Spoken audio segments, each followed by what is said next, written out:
Venezuela. Here's correspondent Jennifer London.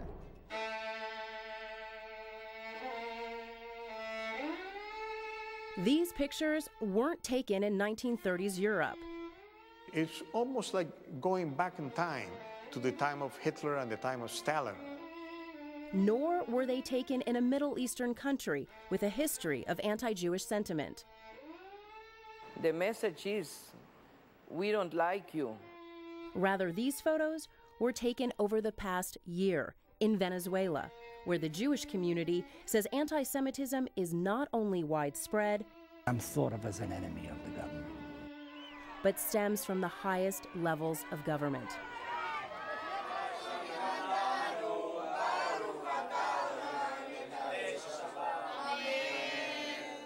Jews have called Venezuela home dating as far back as the 1800s, and while Catholicism is the dominant religion, the Jewish community has deep and widespread roots here. Can you tell me a little bit about the Jewish community in Caracas? What's it like?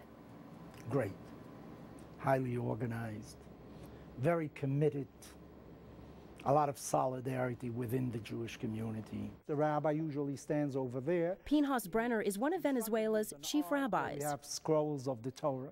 You know, we have about 15 scrolls probably here. Women usually sit upstairs. Venezuela should be very grateful to its Jews because they are tremendous professionals, builders of this country, contributors to the welfare of the country. To the country, they have done a lot of good. During World War II, the community multiplied quickly, growing to more than 20,000. Susie, you're originally from Austria, is that correct? Yes, from Vienna. Yes. And you were there until you were about 4 years old? Yes, yes. I was there until I was 4.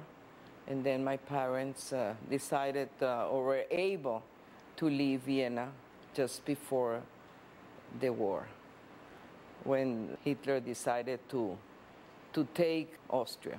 In 1939, Susie Aglicki and her family fled Europe with 250 other Jews, but no country would accept their ship until they reached Venezuela. After some work of the Jewish community of that time, and the president of that time, López Contreras, after a few days, he finally gave the permission for the ship to disembark.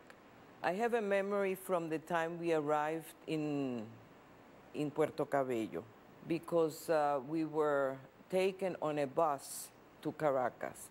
So in Caracas, we were accepted by the Jewish families who already lived here. Today, Susie is an artist, and much of her work is dedicated to the European Jews who lost their lives. And I did this in homage to the children of the Holocaust. For her family, now in its 4th generation, Venezuela has always been home, just as it's been to tens of thousands of other Jewish Venezuelans. Though Jews here are integrated into the fabric of their country, they also maintain the traditions of their faith.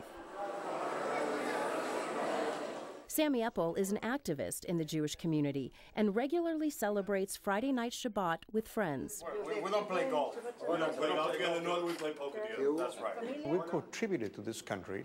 We would like to continue contributing to this country, and we like our children and grandchildren to grow up in here.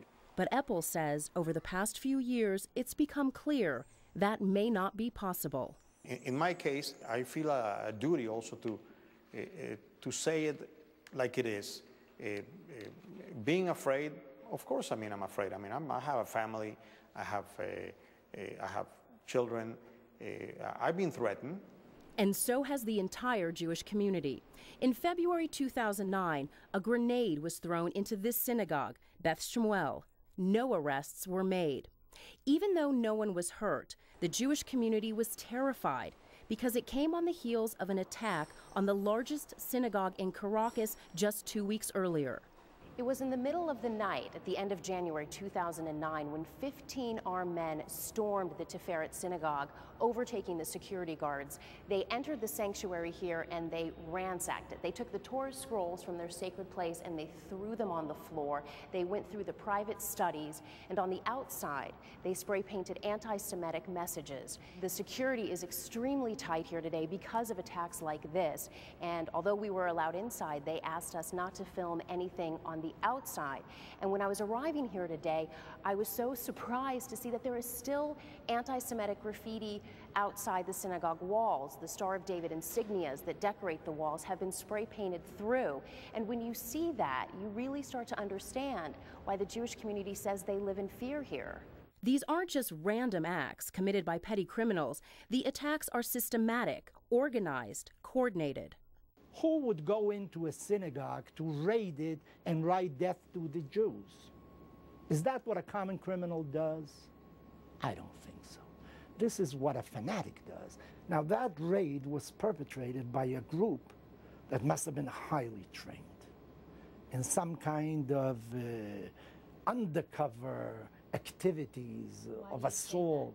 Why do you say highly trained or undercover? Because you have to go through walls, you have to have some kind of mechanisms to do these things. Their face is covered. I understand that you assault a bank because you want to rob it. What do you want to do in the synagogue? What are you going to take? A Torah?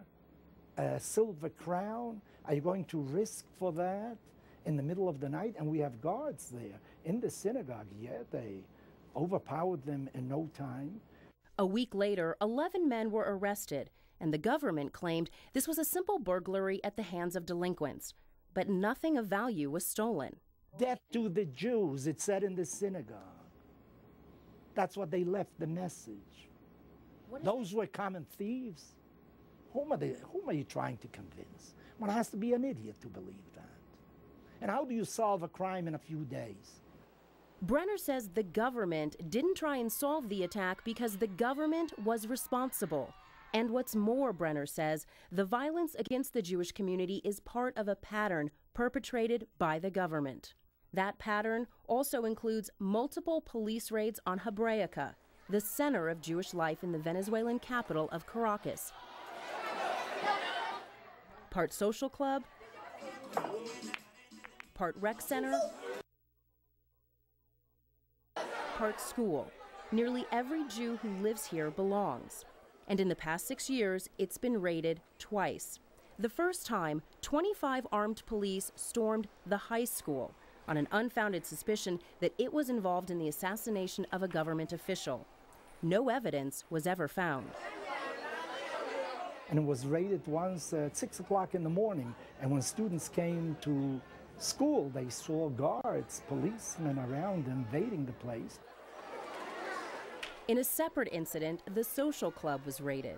Police claimed they'd received a tip that trucks were unloading weapons and explosive devices on the Jewish holy day, Shabbat. Again, police left without finding anything. It creates an atmosphere of fear, of insecurity, of vulnerability, that you are not protected by normal laws, normal rights, that somebody can do whatever they want to at any time. You have to be taught to hate. You have to be taught. And unfortunately, in Venezuela, we're being taught to hate. Who is teaching this hate? The government. No question about it. What we have today is a state-sponsored negative attitude toward the Jewish community, toward the Jewish state, toward the Jewish people in general. To this date, I don't think that the Venezuelan is anti-Semitic. I don't think so. But you believe the government is? I have no doubt about it.